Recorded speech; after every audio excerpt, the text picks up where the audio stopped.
ஜெய்.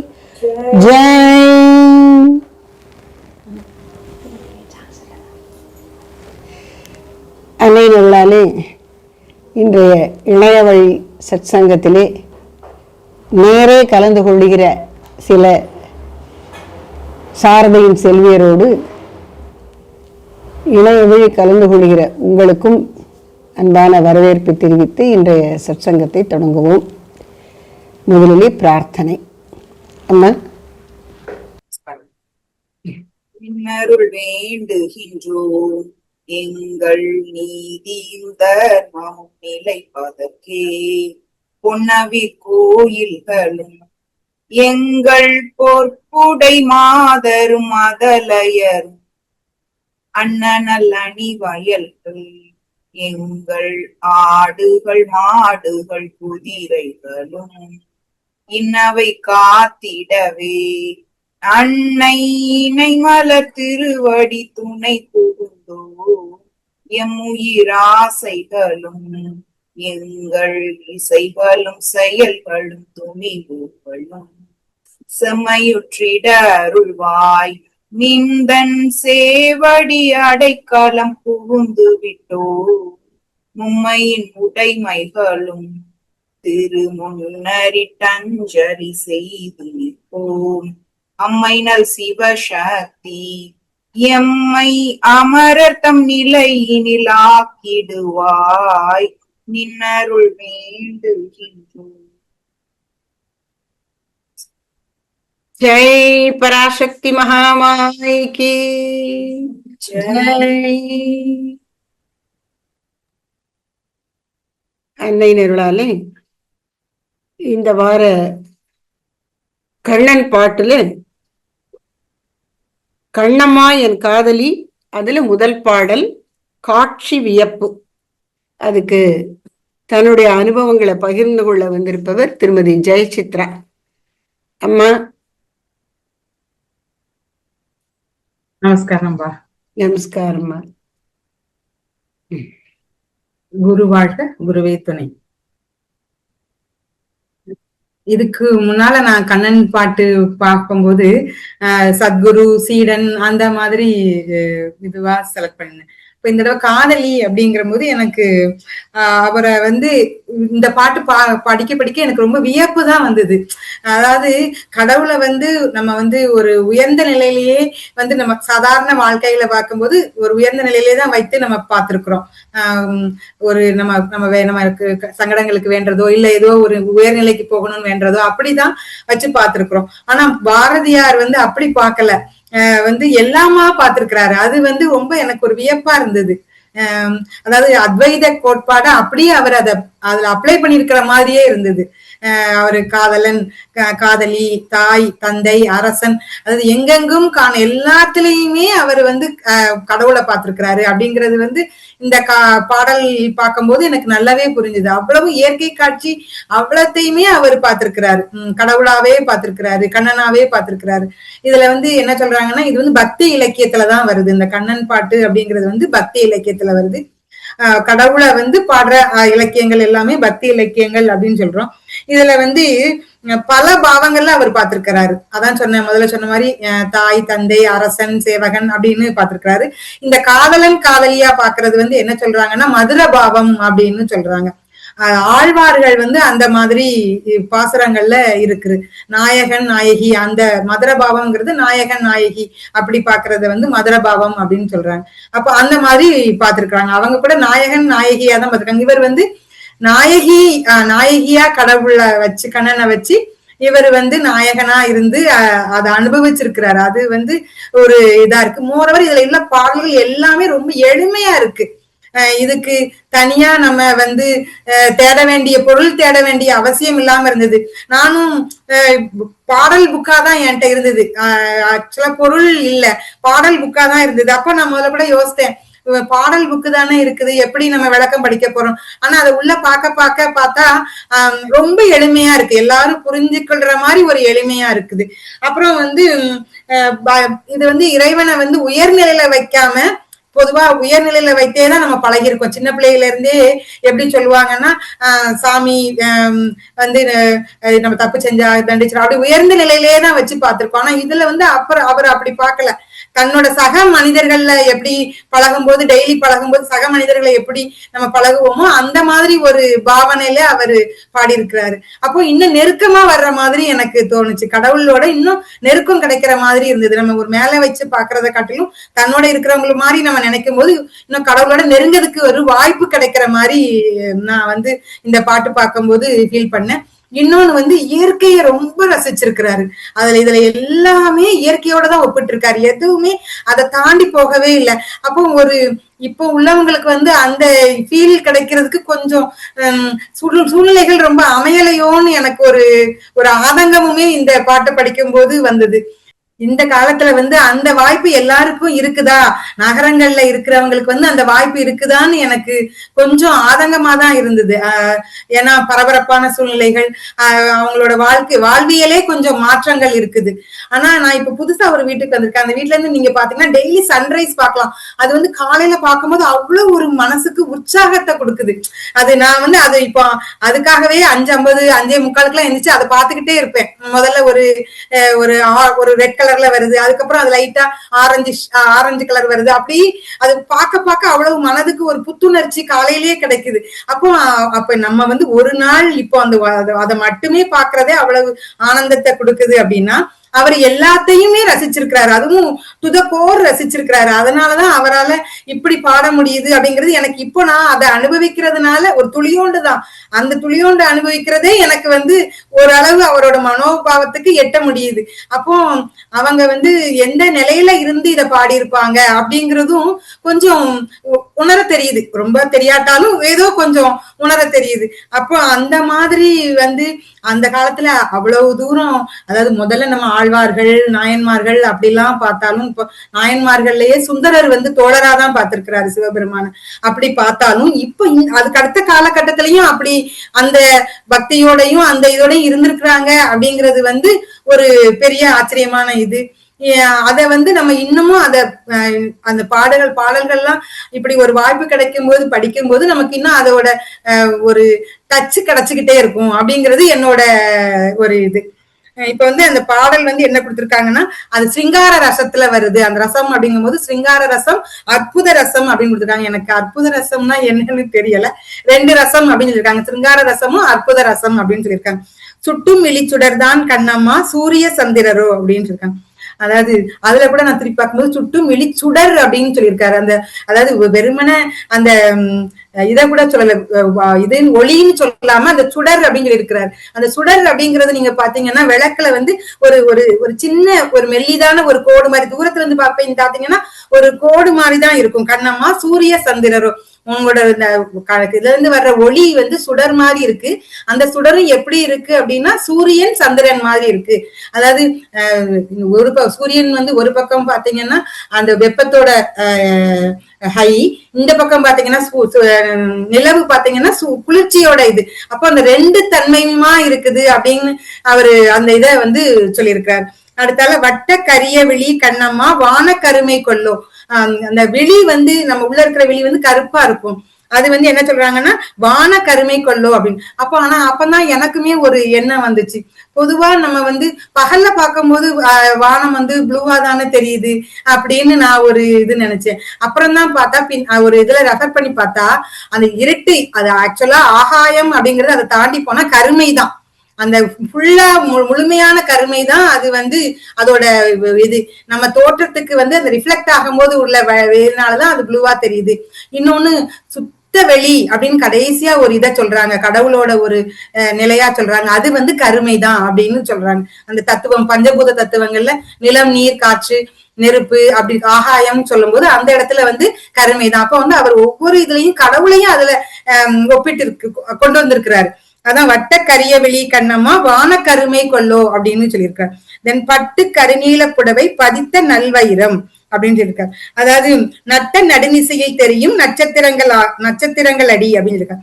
அதாவது அப்பவுமே அவர் காதலியை வந்து நல்ல வஸ்திரங்கள்லயே உயர்ந்த வஸ்திரம் பட்டு வஸ்திரம், அந்த உயர்ந்த வஸ்திரங்கள் கட்டின உயர்வான வஸ்திரங்கள் கட்டின பட்டுப்புடவை அப்படிங்கறதுதான் அவர் அதை பார்த்திருக்கிறார்.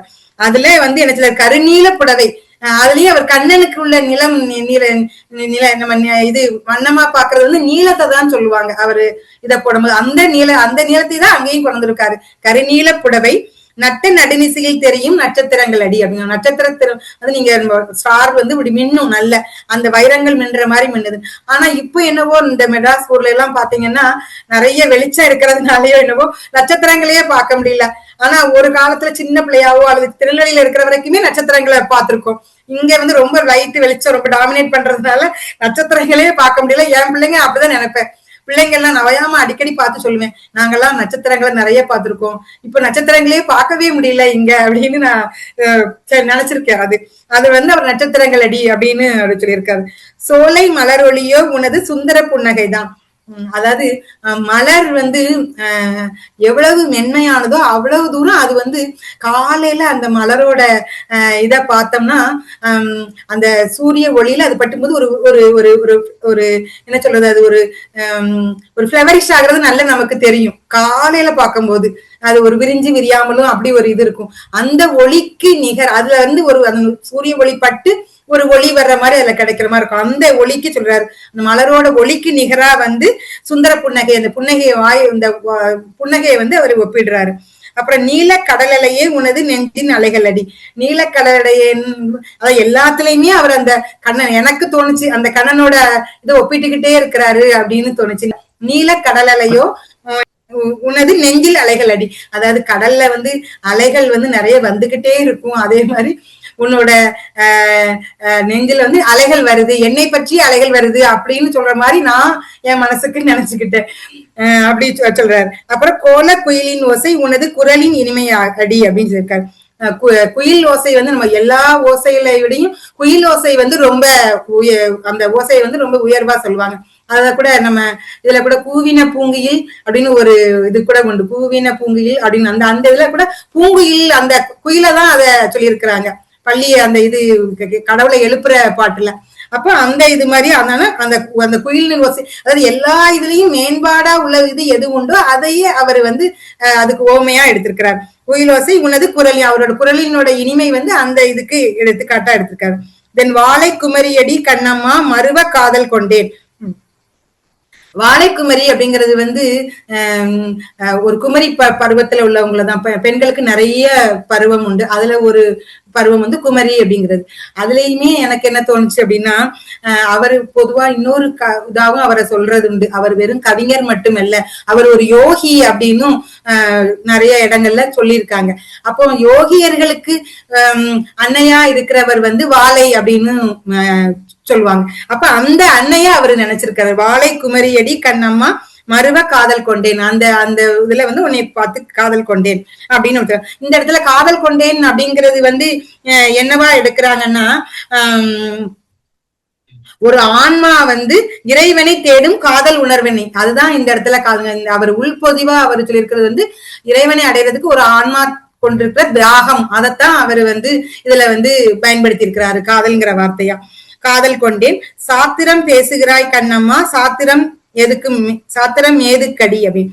சாத்திரங்கள் அப்படிங்கிறது வந்து நம்ம மரபுல சொல்ற விதிமுறைகள், ரூல்ஸ் சொல்லுவாங்களா, அந்த இது அது வந்து இந்த காதலுக்கு தேவையில்லை அப்படின்னு சொல்லியிருக்காரு. ஆத்திரம் கொண்டவருக்கே கண்ணம்மா சாத்திரம் உண்டோ. அதாவது இந்த இடத்துல இந்த ஆத்திரம் கொண்டவருக்கே அப்படிங்கிறது எனக்கு சரியா மீனிங் சொல்ல தெரியல. ஆத்திரம் கொண்டவருக்குன்னா இந்த காதல் கொண்டவர்களுக்கு இந்த சாத்திரங்கள்லாம் தேவையில்லை, எந்த ரூல்ஸுமே தேவையில்லை அப்படின்னு சொல்றாரு. மூத்தவர் சம்மதியில் வதுவை முறைகள் பின்பு செய்வோம். பெரியவங்க சம்மதிச்ச பிறகு திருமண ஏற்பாடுகள் திருமண முறையா செய்வோம். அது வந்து காத்திருப்போனடி இது பார் கனத்த முத்தம் என்று, அது வரைக்கும் காத்திருக்க மாட்டேன், உனக்கு ஒரு முத்தம் கொடுக்கிறேன் அப்படின்னு அந்த அன்பின் மிகுதியை வந்து இதுல வந்து காட்டுறாரு. அப்போ வந்து அவர் கடவுளோட எல்லாமாவாக நினைக்கிறாரு. கடவுளை வந்து ஒவ்வொரு அதாவது உண்ணும் உணவும் பருகும் நீரும் அப்படிங்கிற ஒரு இடத்துல வந்திருக்கும். அதே மாதிரி அவர் எல்லாமாகவுமே கடவுளையே பாக்குறாரு. அந்த பாவம் வந்து எனக்கு வந்து அப்ப அவர் எந்த நிலைக்கு போயிருந்தா அப்படி பார்க்க முடியும் அப்படிங்கிறது வந்து எனக்கு ரொம்ப ஒரு வியப்பை விட ஒரு கட்டம் வந்து நம்ம அப்படி இல்லையேன்னு ஒரு ஏக்கமுமே வந்தது. இந்த இடத்துல. மத்த இதெல்லாம் கூட வியப்புன்னு சொல்லலாம். ஆனா இந்த இடத்துல ஒரு ஏக்கம் வந்துச்சு. நம்ம வாழ்வுல அந்த அளவுக்கு இருக்கிறோமா, அப்படி கடவுளை நம்ம அந்த அளவுக்கு நம்ம நெருங்கலையே அப்படிங்கிற ஒரு ஏக்கம் தன்னால எனக்குள்ள வந்தது. ஏதோ அவர் சொன்ன மாதிரி என்னது நித்தம் பயிர் அந்த மாதிரி ஏதோ நம்ம வாழ்வியல்லையே இருந்து ஏதோ கடவுளுக்கு கொஞ்ச நேரம் ஒதுக்குற மாதிரி தானே இருக்குது. இல்லையே, நம்ம கடவுளையே வாழ்வியல்ல எல்லாமா கொண்டு வர முடியலையே நம்மளால அப்படின்னு ஒரு எண்ணம் இருந்தது எனக்கு. அது இன்னும் அம்பா மாதிரி குருவார் மூலமாக அது இன்னும் எனக்கு கூட வரணும் அப்படின்னு சொல்லி வேண்டி இதை முடிச்சுக்கிறேன். அம்பா கிருஷ்ண கிருஷ்ண, அழகா சொல்லிட்டீங்க. இந்த பாடலுடைய சாரங்களை ஒரு சில இடத்துல மட்டும் இது பண்ண வேண்டியிருக்கு. அதாவது இந்த பாடல்ல கண்ணம்மா என் காதலி அப்படிங்கிற ஒரு பாடல் தொடரே இருக்குது. ஒரு பாட்டு இல்லை, ஒரு 6 பாட்டு இருக்கு. அது இது முதல் பாடல். இதுல அவர் தன் காதலியாகிய கண்ணம்மாவுடைய தோற்றத்தை வர்ணிக்கிறார். அது பார்ப்பதற்கு எப்படி ஒரு வியப்பை தரக்கூடிய அழகான மனதை கொள்ளுகிற தோற்றம் அப்படின்னு சொல்றார். அப்படி சொல்லும்போது அவருக்கு எப்படி பார்க்கிறாருங்க கண்ணம்மா அப்படிங்கிறது அப்படின்னா, மேலோட்டமா இந்த பாடலை பார்க்கும் பொழுது கண்ணம்மா அப்படின்னு ஒரு இளம் பெண், அதனுடைய உள் அர்த்தமா அவர் சொல்லக்கூடியது என்னன்னா, இந்த பிரபஞ்சமாக தென்பட்டு கொண்டிருக்கின்ற பரம்பொருள். பரம்பொருள் உயிரை ஈர்க்கிறது. எப்படி காதலன் ஒருவன் காதலியின் தோற்றத்தால் ஈர்க்கப்படுகிறானோ, அப்படி பிரபஞ்சத்தின் மூலம் இறைவன் உயிர்களை தன்பால் இழுத்து கொண்டே இருக்கின்றார். திருவண்ணாமலை சொல்லும்போது ஒரு உதாரணம் சொல்லுவார் ஸ்ரீ ரமண மகர்ஷிகள். திருவண்ணாமலை அருள் வலி காந்த பர்வதம். இப்போ காந்த கல் பார்த்துருப்பீங்கள்ல, ஒரு சின்ன கட்டி மாதிரி இவ்வளோ சைஸுக்கு ஏதாவது இருக்கும். இது ஒரு மலை முழுசும் காந்த கல்லா இருந்தால் எப்படி இருக்கும், அதனுடைய ஈர்ப்பு சக்தி எவ்வளவு இருக்கும். அதுதான் இந்த திருவண்ணாமலைன்னு சொல்றார். அது திருவண்ணாமலைக்கு மட்டும் இல்லை, சிறப்பா அப்படி இருக்கு ஸ்தூலமா பார்க்கும்போது. ஆனா உண்மையில பிரபஞ்சம் முழுக்க எல்லா இடத்திலையும் உயிர்களை எல்லாம் இறைவன் ஈர்த்து கொண்டே இருக்கின்றார். அவரவருக்கு எப்போ பக்குவம் வருதோ அப்போ அந்த ஈர்ப்பின் வசப்பட்டு அந்த ஜீவன் இறைவனை நெருங்குகிறான். அதைத்தான் இங்கே காட்டுகிறார் இந்த பாடலிலே பாரதியார். ரசங்கள் ஸ்ருங்காரம் அத்புதம். அத்புதம்னா என்ன அப்படின்னு கேட்டாங்க. அற்புதம் சொல்லுங்க, வியப்பு, அத்புதம். சிருங்காரம் காதல் ரசம். இது 2 ரசங்களையும் இந்த பாட்டில் வெளிப்படுத்தி இருக்கிறார். அது இந்த குறிப்புகளெல்லாம் அவரே கொடுத்தது. இந்த ராகமும் கம்போஸ் பண்ணினது பாரதியாரே தான். சுட்டும் விழிச்சுடர்தான் கண்ணம்மா சூரிய சந்திரரோ, வட்ட கரிய விழி கண்ணம்மா வான கருமை கொல்லோ, பட்டு கருநீல புடவை பதித்த நல் வைரம், நட்ட நடுவிசையில் தெரியும் நட்சத்திரங்களடி. என்ன சொல்றார்?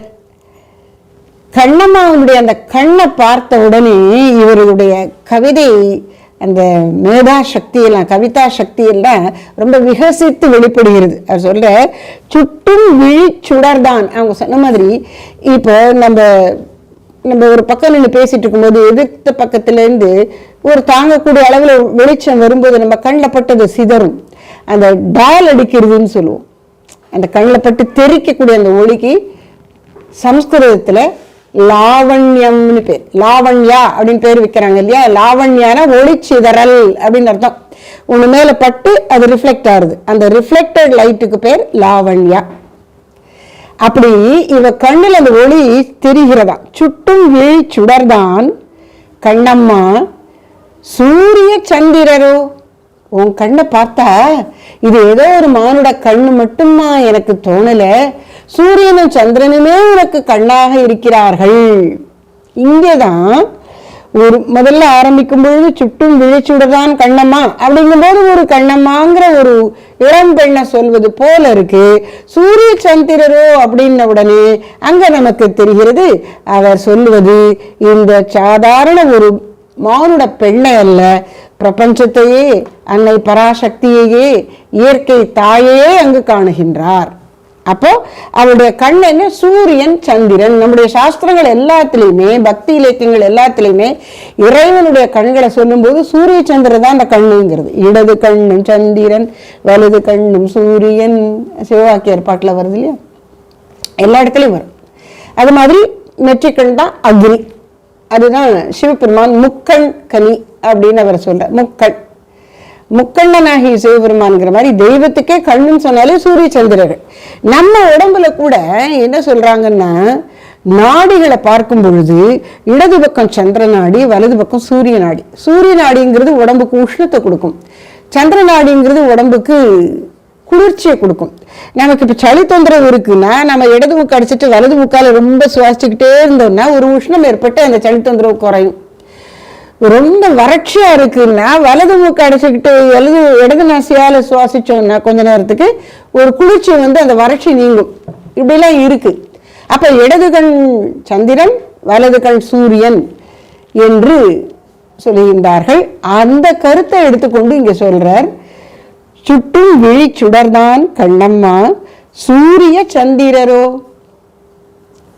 ரொம்ப குறிப்பா ஒருத்தருடைய முகத்துல நமக்கு தெரியுது. ஒருத்தரை பத்தி சொல்லும் போது படிக்காதவங்க சொல்லுவாங்க, மூக்கு முழியமா இருக்கா அப்படின்னு சொல்லுவாங்க. ஒரு பொண்ணு பார்த்து மூக்கு முழியமா இருக்கான்னா அவ கண்ணு மூக்கு லட்சணமா இருந்தா அவள் அழகு.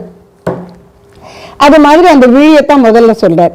சுட்டும் நல்ல கண்ணுக்கு நேர பார்க்க, ஒருத்தரை பார்த்த உடனே முகத்துல பளிச்சுன்னு தெரியக்கூடிய கண்கள், அந்த கண்ணை வச்சுதான் அவர் எல்லாவற்றையும் பார்க்கின்றார். அதனால சுட்டும் விழி சுடர்தான் கண்ணம்மா சூரிய சந்திரரோ.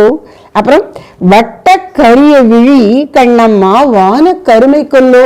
உன்னுடைய கண் விழி எப்படி இருக்கு? அந்த நடுவில் இருக்கிற அந்த விழி கரு கரு கருன்னு இருக்கு. இப்போ நம்ம பாரத தேசத்துல பொதுவா நம்ம எல்லாருக்குமே தலைமுடி கருப்பா இருக்கும், கண் விழி கருப்பா இருக்கும். மற்ற பிரதேசங்கள்லாம் ஒவ்வொருத்தருக்கும் ஒரு மாதிரி இருக்கும். நம்மளை பொறுத்தளவுல தலைமுடி கருப்பா இருந்தா தான் அழகு. மற்ற நீங்க நினைச்சு பாருங்க, அவங்க தலைமுடியெல்லாம் வேற மாதிரி இருக்கும். வெள்ளையா கூட இருக்கும், லைட் மஞ்சளா இருக்கும். வெள்ளைன்னு சொல்ல முடியாது, ஒரு மாதிரி மஞ்சள் மாதிரி இருக்கும், சிவப்பா இருக்கும். அப்புறம் கண்ணு நீளமா இருக்கும், ப்ளூ கலர்ல இருக்கும் கண்ணு மேல்நாட்டவர்களுக்கெல்லாம். தோலின் நிறமும் மாறுபடும். இதெல்லாம் அந்தந்த பிரதேசத்துல இருக்கக்கூடியவர்களுக்கு வரக்கூடியது. அப்ப நம்ம நாட்டுக்கு ஏற்றபடி அந்த கருவிழி தலைமுடி கருப்பா இருக்கிறது ஒரு அழகு பெண்களுக்கு நாம சொல்றோம். அது மாதிரி இவர் சொல்றார், வட்ட கரிய விழி உள்ள இருக்கக்கூடிய அந்த கருவிழியானது அது என்னது? வானக்கருமை கொல்லோ. அவருக்கு அந்த வானத்தினுடைய கருப்பை நினைவுபடுத்துகிறது. அந்த இடத்துல அழகா சொன்னீங்க. வான கருமைங்கிறது அதாவது ஒளி இது ரெண்டையும் தாண்டி போகும்போது அங்க மௌனம் இருக்கு, அங்க நிறம் இல்லை, அது கருப்பா இருக்கு. அது இறைவன்கிறது நமக்கு புரிந்து கொள்ள முடியாததுனால கருப்புங்கிறோம். ஆனா இறைவனை 1000 கோடி சூரிய பிரகாசம் அப்படின்னு சொல்றோம். அதனால கருப்புன்னு உடனே ஏதோ இதுங்கிறது இல்லை. இந்த பூமியினுடைய அட்மாஸ்பியருங்கிற அதை தாண்டி நம்ம போயிட்டா வானம்ங்கிறது கருப்பா தான் தெரியும். அங்க ஒளியும் இருக்காது, மௌனமும் இருக்கும், ஒளியும் இருக்காது. அதனால வட்ட கரிய விழி கண்ணம்மா வான கருமை கொல்லோ. பட்டு கருநீல புடவை பதித்த நல்வயிரம் நட்ட நடுநிசையில் தெரியும் நட்சத்திரங்களடி. அதாவது ஜெயசித்ரா சொன்ன மாதிரி அவர் இயற்கையை ரசிக்கிறார்னா அது அவருக்கு ஒரு ஆற்றலை, தெய்வீக ஆற்றலை கொடுக்கிறது. அதனால பெரும்பாலும் கவிஞர்கள் எல்லாருக்குமே அப்படி இருக்கும். அந்த இயற்கையை பார்க்கும் பொழுது அவர்களுக்கு ஒரு புத்துணர்ச்சி மேலும் மேலும் வருகிறது. இங்க எப்படி பார்க்கிறார்? பட்டு கருநீல புடவை பதித்த நல்வயிரம். இது ஒரு மனித பெண். அந்த பெண் அழகான ஒரு பட்டு புடவை கட்டியிருக்கா. அது நல்ல கருநீல புடவை. அதுல அப்படியே நல்ல புட்டா அப்படிங்கிறதுல அப்படி புள்ளி புள்ளியா வச்ச மாதிரி இருக்கு. அது என்ன வைரம் பதிச்ச மாதிரி, கண்ணாடி வைரம் இதெல்லாம் பதிச்ச மாதிரி அழகா இருக்கு. அப்ப அந்த நீல புடவையில வைரம் மாதிரி ஒளி ஜொலிக்கிறது. அது மாதிரி இருக்கான் அந்த வானம். அப்ப அவனுக்கு வானத்தை பார்த்தாலும் தன்னுடைய அன்புக்குரியவள் தான் நினைவுக்கு வருது அப்படின்னு சொல்றார். பட்டு கருநீல புடவை பதித்த நல் வைரம். என்னது அது? வானம் தான் அந்த புடவை. அந்த வைரம் பதிச்சுங்கிறது எதுன்னா இந்த நட்சத்திரங்கள். இது இப்போ நம்ம உலகத்திலேயே மூழ்கி மூழ்கி மறந்து போயிட்டோம். ஆனா நமக்கு இங்கே இந்த பக்கத்துல வேற இரவை பகலாக்கி கொண்டு வெளிச்சம் வீசுற மாதிரி விளக்குகள் போட்டிருக்கிறது நம்முடைய அட்வான்ஸ்டு சயின்டிபிக் இதுன்னு நினைச்சுக்கிறோம். ஆனா ஜெயசித்ரா சொல்ற மாதிரி நம்மளுக்கு அந்த இயற்கையை ரசிக்க முடியல. ஆனா கொஞ்சம் நீங்க வீட்டுல இருந்து கொஞ்சம் இறங்கி கீழே நின்று தெருவில் வெளியில நின்று அண்ணாந்து பார்த்தா ஒரு அமாவாசை இன்னைக்கு ஒரு 8 மணிக்கு மேல, ராத்திரி 8 மணிக்கு மேல நீங்க வானத்துல பாத்தீங்கன்னா இவர் சொல்றது எவ்வளவு தூரம் உண்மைங்கிறது அப்படியே நம்மளால உணர முடியும். நகரத்தில் இருக்கிறவர்கள் கூட இன்று கூட உணரலாம். என்ன? பட்டு கருநீல புடவை பதித்த நல்வயிரம் நட்ட நடுநிசையில் தெரியும் நட்சத்திரங்களடி. பௌர்ணமிக்கு பார்க்க கூடாது, சந்திர ஒளியில நட்சத்திரங்கள் தெரியாது. அமாவாசை இன்னைக்காக்கா நடு ராத்திரிக்கு போக வேண்டாம். அவர் நடுராத்திரின்னு சொன்னா கூட நீங்க ஒரு 8 மணி 9 மணிக்கு போய் பார்த்தாலே உங்களுக்கு இந்த பட்டு கருநீல புடவையில் வைரம் பதித்தாற் போல் வானம் இருக்கிறதுங்கிறத புரிஞ்சுக்கலாம். அப்புறம் சோலை மலருடையோ உனது சுந்தர புன்னகைதான். அவளுடைய புன் சிரிப்பு எப்படி இருக்கான்? அழகா இருக்கான். சுந்தர புன்னகைதான். அது எதுக்கு உதாரணமா சொல்ற? சோலை மலர் ஒளியோ, மலர்ச்சோலையிலே பூங்காவனத்திலே செடிகள் எல்லாம் மலர் பூத்து குலுங்கி இருக்கும் பொழுது அந்த மலர் சிரிக்கிறது, ஒளி வீசுகிறது. அதை பார்க்கும்போது இவருக்கு என்ன சொல்றது? உன்னுடைய அழகான அந்த புன்னகை, அந்த மலர் ஒளியை எனக்கு மலர்ல என்ன ஒளி இருக்கு? அதுலயும் இயல்பா வரக்கூடியது. சாதாரண மலர்ல உடனே நமக்கு வாசனை தான் தோணும். ஆனா வாசனை மட்டும் இல்லை, நினைச்சு பார்த்தீங்கன்னா மலர்ல ஒரு மென்மை இருக்கும். அந்த டெக்ஸ்டருங்கிறோம்ல, அது மாதிரி மென்மையா நம்மளால யாராலையாவது இன்னைக்கு தயாரிக்கிற துணி இருக்குமா? அவ்வளவு பட்டு போலங்கிற பட்டை விட பட்டா இருக்கு பார்த்தீங்களா அந்த மலருடைய இதழ்கள்லாம். அப்படி சோலை மலர் ஒளியோ, அதனுடைய வண்ணம், அதுல ஒரு பிரகாசம் இருக்கு, ஒரு ஒளி இருக்கு, ஒரு சிறப்பு இருக்கு. கால வேளையில ஃப்ரெஷ்ஷா அந்த பூவை பறிச்சா அப்படி இருக்கு. சோலை மலருடையோ உனது சுந்தர புன்னகைதான். அப்புறம் நீல கடல் அலையே உனது நெஞ்சில் அலைகளடி. இதை நான் என்ன நினைக்கிறேன், அவர் என்ன சொல்றேன்னா, அதாவது நாம ஆழ்ந்து சுவாசிக்கும் போது இப்படி ஏறி இறங்கி மூச்சு விடுறோம்ல, அப்படி நம்முடைய தோற்றத்துல வரக்கூடிய அந்த ஏற்ற இறக்கம், கடல் இருக்கக்கூடிய அலைகள் ஏறி இறங்குவதை பார்த்தா இவர்கள் இந்த பெண்ணுடைய நெஞ்சில வரக்கூடிய ஏற்ற இறக்கமா அவருக்கு தோணுதுன்னு சொல்றார் போல நான் நினைக்கிறேன். கோல குயிலோசை உனது குரலின் இனிமையடி. சொன்ன மாதிரி எல்லாத்துலயும் பெஸ்ட் எடுத்து போட்டிருக்கார். கோல குயில் ஓசை. குயில் பார்க்கறதுக்கும் சின்னதா கருகருன்னு இருந்தாலும் அதன் போக்கில் அழகா இருக்கும். குரல் அதை விட இனிமையா இருக்கும். பறவைகள்லேயே மிக இனிமையானது இதுதான். அதனால கோல குயில் ஓசை உனது குரலின் இனிமை. அதனால குயில் ரொம்ப பெருமைப்பட்டுக்க முடியாது. ஐயோ எனக்கு போட்டிக்கு ஊத்தி இருக்காளே, இவ என்னை விட இனிமையா இருக்கும் போல் இருக்க இவ குரல் என்று குயிலே வருத்தப்படணும். அப்படிப்பட்டது உன்னுடைய குரல். வாழை குமரியடி கண்ணம்மா மருவ காதல் கொண்டேன். வாழை குமரி அப்படின்னு அம்பாள் ஜெயசித்ரா அழகா அந்த இடத்துல சொன்னாங்க. யோகிகள் அம்பாளை உபாசனை பண்றாங்க. குறிப்பா பாலா திரிபுர சுந்தரி அப்படின்னு சொல்லுவாங்க. பாலா திரிபுர சுந்தரி அப்படிங்கிறது ஒரு 7-8 வயசு குழந்தை, ஒரு பெண் குழந்தை. அவள் யாருன்னா லலிதாம்பிகையின் புத்திரி. அந்த பாலா திரிபுர சுந்தரியை வழிபட்டுட்டு தான் அம்பிகையை வழிபடணும் அப்படிங்கிறது ஸ்ரீவித்யா உபாசனையில ஒன்று. முருகனுக்கு, பிள்ளையாருக்கு, பாலா திரிபுர சுந்தரிக்கு இவங்களுக்கெல்லாம் ஜப்பம் பண்ணிட்டு தான் அம்பாள்கிட்ட வரணும்.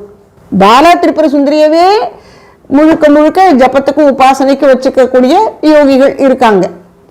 அந்த பாலா அப்படிங்கிறதுனுடைய தமிழ் வடிவம் தான் வாலை. வாலா பாலா, பாலா வாலா வாலை.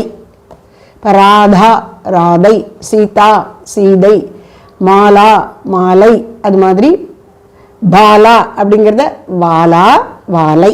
இப்போ வாலை குமரின்னா ரொம்ப முத்திர பொண்ணு இல்லை, இளம் குழந்தை. அதுக்காக ரொம்ப பச்சை குழந்தையும் இல்லை, கொஞ்சம் வளர்ந்து அப்படிதான் பருவம் அடைந்து கொண்டு வருகிற பெண் போல இருக்காள் அவள். வாலை குமரியடி கண்ணம்மா மருவ காதல் கொண்டேன், உன்னை கட்டி தழுவிக்கொள்ள நான் விரும்புகிறேன். இது மேலோட்டமானது. இயற்கை முழுவதும் வாலை குமரி என்று சொல்வதன் பொருள் என்ன அப்படின்னா, அதாவது இயற்கையில அம்பாளை இப்படி குமரியா சின்ன பொண்ணா அப்படி நினைக்கிறது நம்ம உபாசகனுடைய மனசுல இருக்கக்கூடிய காம உணர்ச்சியை போக்கி ஒரு இனிமையான அன்புணர்ச்சியை கிளப்பிவிடும். அதுக்காக பாலா உபாசனை. இங்க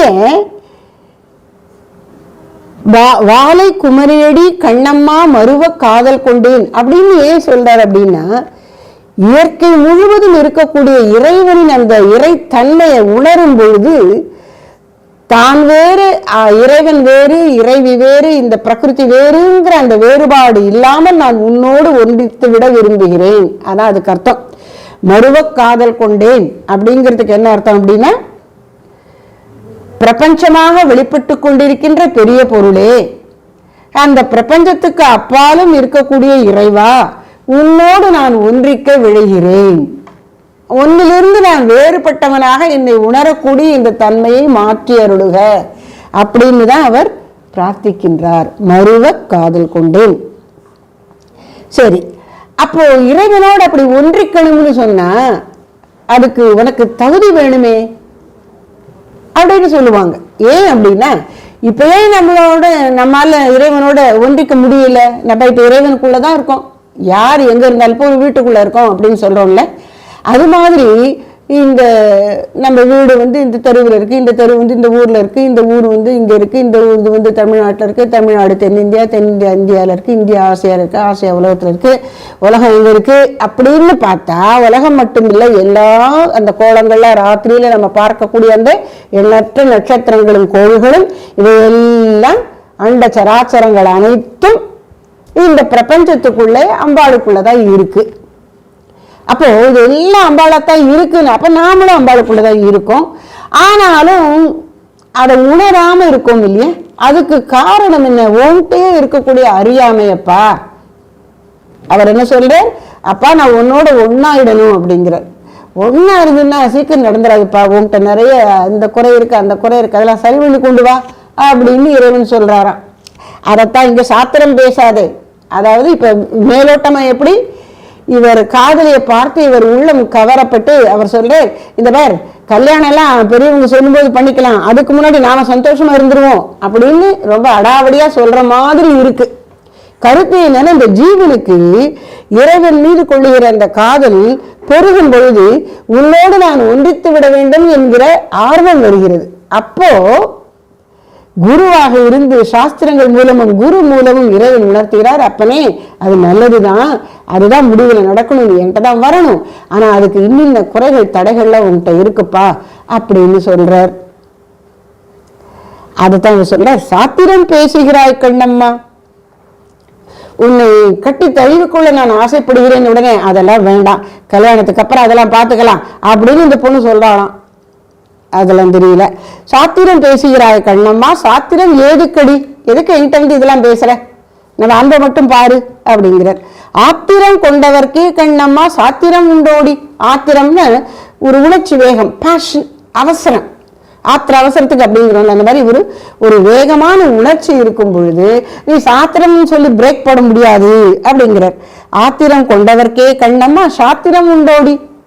அப்புறம் மூத்தவர் சம்மதியில், அம்மா அப்பா உங்க வீட்டுல பெரியவங்க எங்க வீட்டுல பெரியவங்க எல்லாம் அவங்க சம்மதிக்கணும். அப்ப சம்மதிக்கும் போது சம்மதிச்சா கல்யாணத்தை அப்புறம் பார்த்துப்போம். வதுவை திருமணம், வதுவை முறைகள் பின்பு செய்வோம், முறைப்படி கல்யாணம் பண்றது பின்னாடி பார்த்துப்போம்.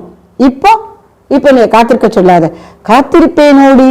இது பார் கன்னத்து முத்தம் ஒன்று, எனக்கு பக்குவம் வரணும்னு சொல்ற இறைவா, உண்மைதான் இல்லைங்கல, ஆனா என்னால காத்திருக்க முடியல.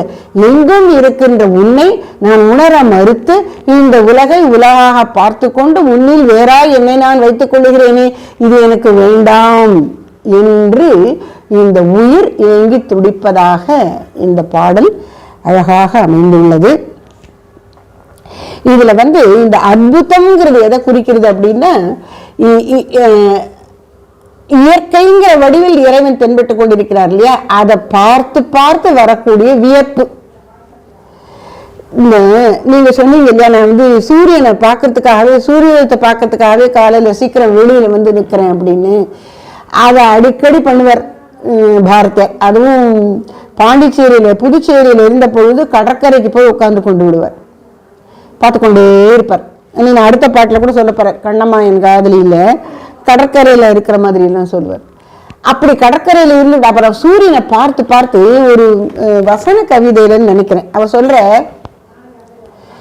அதை பார்த்தா எவ்வளவு அழகா இருக்கு தெரியுமா, என்னால வர்ணிக்கவே முடியல, போ போ போ போ, என்னால ஒன்றும் சொல்லவே முடியல, அவ்வளவு இதா இருக்கு. It is beyond my words, beyond my capacity to describe in words. வார்த்தைகளால் வர்ணிக்க முடியாத பேரழகு அதில் நான் பார்க்குறேன் அப்படின்னு சொல்றார். அதனால அது மாதிரி இங்க அந்த அற்புதம்ங்கிறது அதுல வருது. அதாவது இயற்கையில அதனுடைய அழகும் மேன்மையும் வார்த்தைகளுக்கு எட்டாத சிறப்பும் ஒரு வியப்புணர்ச்சியை இந்த ஜீவனுள் ஏற்படுத்துகிறது. அதைத்தான் இங்க அற்புதம் என்கின்ற ரசம் அப்படின்னு சொல்றார். அதனால இந்த கண்ணம்மா என் காதலி என்பது ஒரு இளம் பெண்ணை அன்போடு நேசிக்கின்ற இளம் தலைவன் ஒருவன் கூற்றாக மேலோட்டமாக அமைந்திருந்தாலும், ஜீவனானவன் இறைவனுடைய வெளிப்பாடாக விளங்குகின்ற இயற்கையை நேசிக்கின்ற அந்த பேருள்ளத்தை இந்த பாடல் காட்டுகிறது என்று நாம் கொள்ளலாம். பெரும்பாலான பாடல்கள் கண்ணனின் தாயிலையும் அப்படித்தான் இருக்கு இல்லையா, அந்த கடலல் சொல்றது எல்லா இதுலையுமே, எல்லா பாடல்கள்லையும் ஓரளவுக்கு நாம் அந்த இது வரலாம். ரொம்ப குறிப்பா கண்ணனுடைய தீராத விளையாட்டு பிள்ளை அந்த மாதிரி இடங்கள்ல தான் கண்ணனுடைய அவதார லீலையை சொல்ற மாதிரி அப்படியெல்லாம் இருக்கும். மற்றபடி பெரும்பாலும் இயற்கையோடு சம்பந்தப்படுத்தி தான் அவர் கண்ணனை ரசிப்பதை நாம் இந்த கண்ணன் பாட்டு பாடல்களிலே பார்க்கின்றோம். அப்படி ஒரு அழகான பாடல் இன்று நாம் எடுத்துக்கொண்டது. ஜெயசித்ரா அழகாக சொன்னது. இதெல்லாம் நாம் அவரவர் படிச்சு படிச்சு நாம வந்து அந்த கவிஞருடைய அந்த மூல உணர்ச்சியை நாமளும் பெறணும்.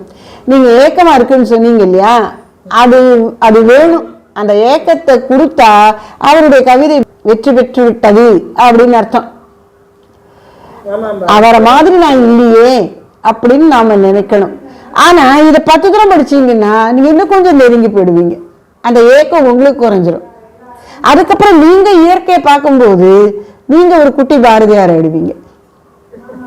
ஆமா, அதனால நாம வந்து இந்த மாதிரி மகான்கள் மாபெரும் கவிஞர்கள் எல்லாம் படிக்கும் பொழுது விளக்கம் இல்லையேன்னு நீங்க நினைக்காதீங்க. அவங்க எல்லாம் ரொம்ப எளிமையா, இப்போ ஆழ்வார் பாடல்கள், நாயன்மார் தேவாரங்கள் அதெல்லாம் வந்து அவங்க காலத்துல ஒரு டிக்ஷனரி தேவையில்லாம புரியுற மாதிரி தான் இருந்திருக்கும். இன்னைக்கு காலம் தள்ளி போயிட்டதுனால நமக்கு சில வார்த்தைகள் எல்லாம் பல வார்த்தைகள் புரியல.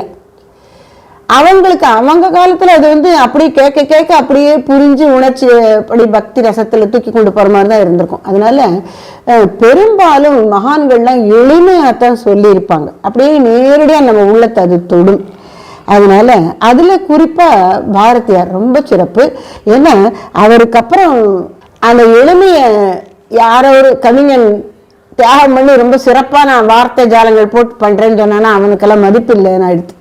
அது மாதிரி எளிமையை எழுதினாத்தான் இப்ப யாருமே படிப்பாங்க. அந்த அளவுக்கு அவர் அதை ஒரு நார்ம் அப்படின்னு சொல்லுங்க, ஒரு ஸ்டாண்டர்ட், இதுதான் அளவுகோல் அப்படிங்கிற மாதிரி கொண்டு வந்துட்டார்.